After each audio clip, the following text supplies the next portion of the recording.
Hello everyone, welcome back to another First Impressions video. Today we're going to be going over Unholy Death Knight. I've done one for Feral, and I've done one for Balance, and I've done one for Marksman Hunter. So now it's Unholy Death Knight's turn. So let's go ahead and start off here and see what's changed with the talents. For the first, pretty much for every row except for the final one, nothing has changed. Everything is pretty much similar, as you guys can tell. The final row, however, what has been changed is Unholy Pact, which is new, and Army of the Damned. What's new with Unholy Pact is it's basically an Azerite trait. If you obviously have played an Unholy Decon Live, you guys know what this one is when you put your ghoul into the dark transformation, it does those chains that deal shadow damage, etc.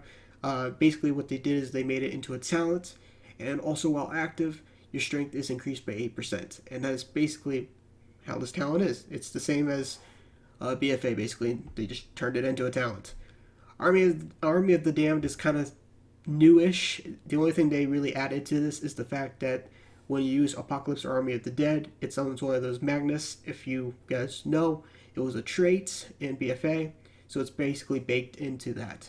So if you use your Apocalypse or Army of the Dead, you'll summon that extra wizard undead guy.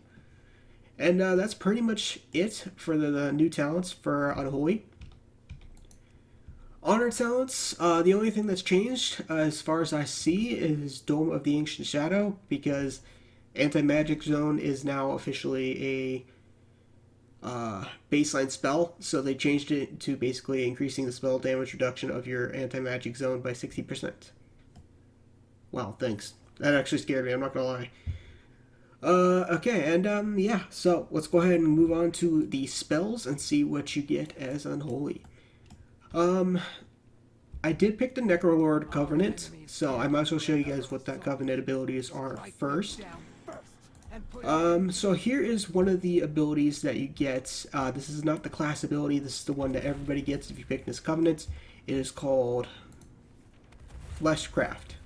And what this does is it gives you a shield, and apparently everybody that's dueling right now is picking this one for some reason. It's not really like impressive, but yeah, if you pick also a certain soulbind, you're also immune to crowd control when you use this. As you can see on the top right of the screen, prevents 4,765 damage and immune to crowd control effects. But the immune to crowd control effects is if you pick a certain soulbind. So just as a heads up. Apparently it's supposed to be undertuned, or at least that's what a lot of people are saying right now. But like I said, a lot of people are currently using this in a few arena skims right now when they actually do pop. So yeah. Second is the class ability, Abomination Limb. This one I have a feeling is what everybody's gonna go with. It's the reason why I picked this. How this works is it pulls basically people to you. Here, allow me to demonstrate for you guys. Go ahead and use it right now, and I'm just gonna go ahead and walk around. See, it just pretty much pulls people to you. It's just, I could see this being massively annoying to people, and it also does damage. I didn't even touch that guy; he's already dead. So that is pretty much how it works as Unholy, in my opinion. This is going to be probably one of the strongest Covenant abilities. I mean, it's definitely got my interest. I can't imagine fighting on Unholy Death Knights as this. It's going to be crazy. But anyways, that's enough for the Covenant abilities. Unfortunately, I can't show you the other three like I couldn't show you from the other videos, but like I said, this one's probably one of the most powerful ones. Anti-Magic Zone, as I was discussing during the talents, this is baseline. As you can see, you can drop your Anti-Magic Zone here, and you can buff it with the Honor talent, and so on and so forth. So you'll be a lot more stronger against casters, as if you guys weren't enough already. So everything else on this page is pretty much, I think, already in the game, except for Sacrificial Pact. This one's new. What this does is, here, allow me to actually show you guys real quick, but to give you what an example of it does, it sacrifices your ghoul to deal damage to 8 nearby enemies, and it basically heals you. So think of it as, I guess, another Death Pact. So yeah, I'm going to go ahead and use it now. And it does a lot of shadow damage as well as heal you. And then you just resummon your pet, and so on and so forth. And that's basically what it is. Lichborn, I don't know if this was actually on live. I don't play a lot of Unholy Death Knight, so correct me if I'm wrong. I'm like 99% sure this already was not live, so hopefully I got that right. If not, I apologize. I don't know practically everything about him, so yeah. I think this is new. So yeah, let me know in the comment section if that is or not.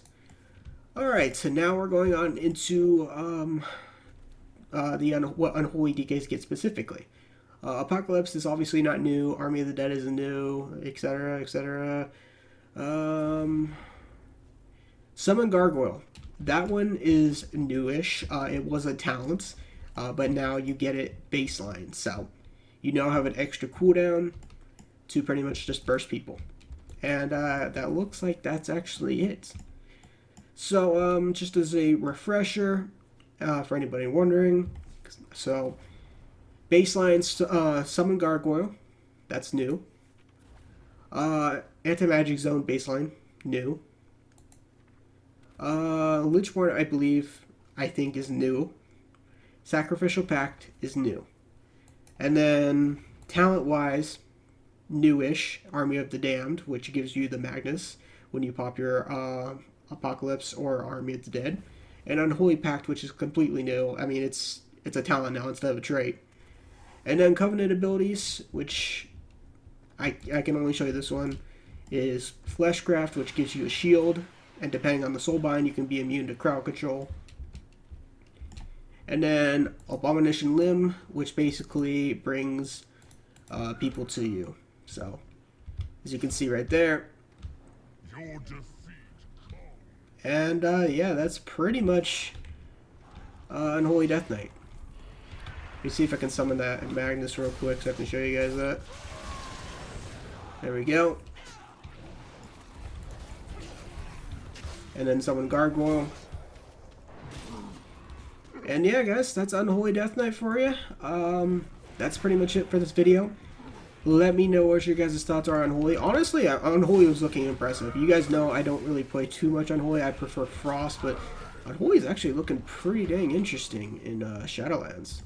So, now that I'm a little bit low on health, I'm going to Death Grip this guy here, sacrifice my pet, and pretty much brought back a little bit of decent amount of health. One more thing I did forget to mention, it looks like Death Coil can now heal the pet again. Yeah, you can now heal your pet again, because I don't think that was a thing before. I could be wrong. But yeah, so if you're worried about healing the pet, you can do that. So that's it for the video, guys. That's Unholy Death Knight. Let me know what you guys' thoughts are. Personally, for me, I think Unholy is actually pretty cool. I might actually play it more often for once. And that's it. See you guys later.